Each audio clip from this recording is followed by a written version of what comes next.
Aujourd'hui, nous allons voir comment sortir victorieux face au sentiment de rejet. Tout de suite, après le générique. Bienvenue, chers amis. Bonjour, chers amis. Quelle grâce de pouvoir à nouveau vous avoir avec nous. Et donc, si vous aimez notre travail, on vous invite vraiment à partager largement ces vidéos Spark.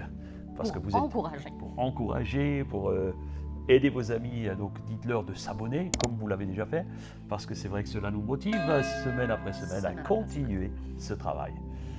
Nous avons identifié lors de la dernière vidéo les symptômes du rejet et ce qui peut nous pousser à vivre ces choses. Chaque personne peut vivre des sources de rejet différentes et cela peut varier en fonction des circonstances, des expériences de vie personnelles, de nos origines, etc., etc. Alors c'est vrai qu'une des plus grandes sources de rejet est finalement la peur de l'injustice et d'être différent pour la plupart des gens qui en souffrent. Au temps où il était encore Saul de Tarse, il rejetait les chrétiens qui persécutaient parce qu'ils étaient différents et considérait leur foi comme une menace pour sa religion, le judaïsme. Par la suite, il a vécu la même chose, il a été lui-même rejeté par le même camp qu'il a quitté. Exactement. Et même par les chrétiens qu'il venait de rejoindre parce qu'ils en avaient peur. Donc il était rejeté des deux camps, donc c'est quelque chose qui était sans doute difficile à vivre pour lui. Cette histoire met en évidence comment la peur de ce qui est différent peut conduire au rejet. Mais elle nous montre aussi que la grâce de Dieu peut transformer même les cœurs les plus endurcis. Pourquoi et comment en sortir? La Bible nous parle et nous encourage à ne pas nous laisser enfermer dans le sentiment de rejet. Nous le lisons dans Ésaïe au chapitre 51, verset 12. Il dit « C'est moi qui vous console. Qui es-tu pour avoir peur de l'homme mortel dont le sort est celui de l'herbe ?» La peur du regard des autres est un signe du sentiment de rejet. Une des façons de vaincre la peur du rejet est d'apprécier les choses à leur juste valeur. Ni meilleur, ni pire. Notre vie sur Terre ne dure qu'un temps. Alors, pourquoi avoir peur de ce que pensent les autres? Ils ne sont pas Dieu, et de toute manière, leur opinion n'est pas de portée éternelle. Ne vous inquiétez pas, dit Ésaïe, si l'homme mortel dit du mal de vous, seule l'opinion de Dieu compte. Seule l'opinion de Dieu compte. Exactement. Ne pensez pas que les jugements des autres sont infaillibles ou inspirés directement par Dieu, pas du tout. Vous n'avez pas à accepter automatiquement les charges, les fardeaux, les critiques. Prenez-les pour ce qu'ils sont, pour ce qu'ils valent, pas plus, pas moins.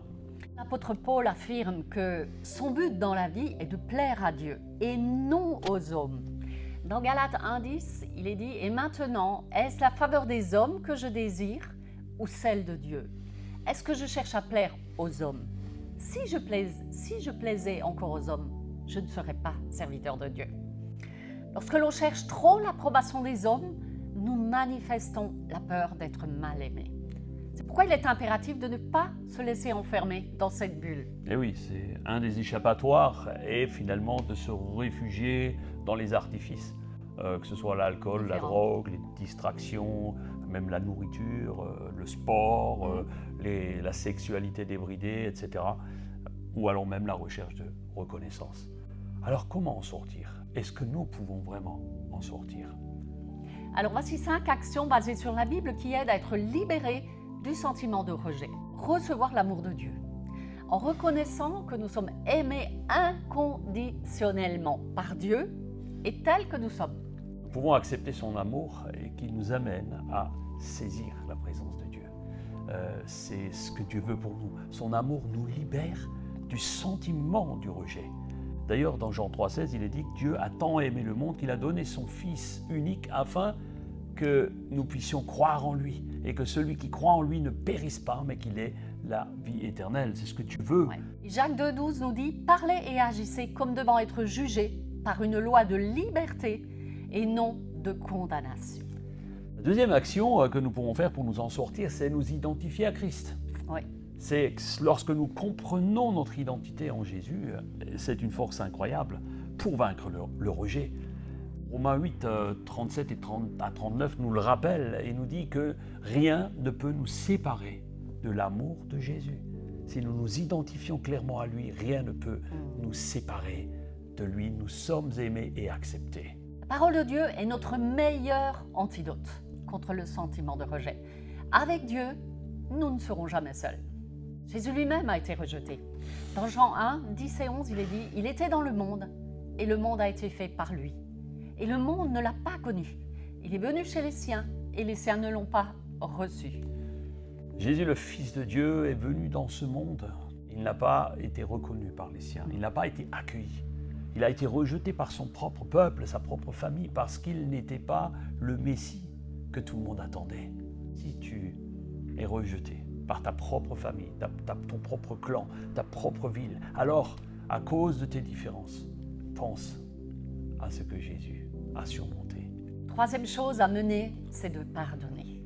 Savoir pardonner à ceux qui nous ont rejetés est une des clés qui ouvre la porte de la guérison.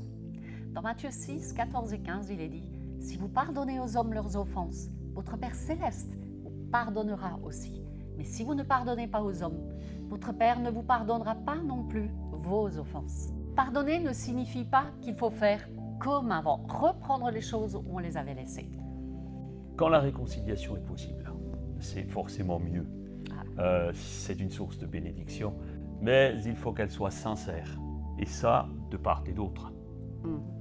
Un jour, j'ai quelqu'un qui, pour différentes raisons, nous a quittés. Il y a un jour, donc cette personne est venue me voir et il me dit oh, « Je te demande pardon pour ce que j'ai fait, mais je ne me repens pas. » Alors, vous comprenez bien qu'il est impossible de recréer une relation avec ce genre de personne sans la confiance mutuelle.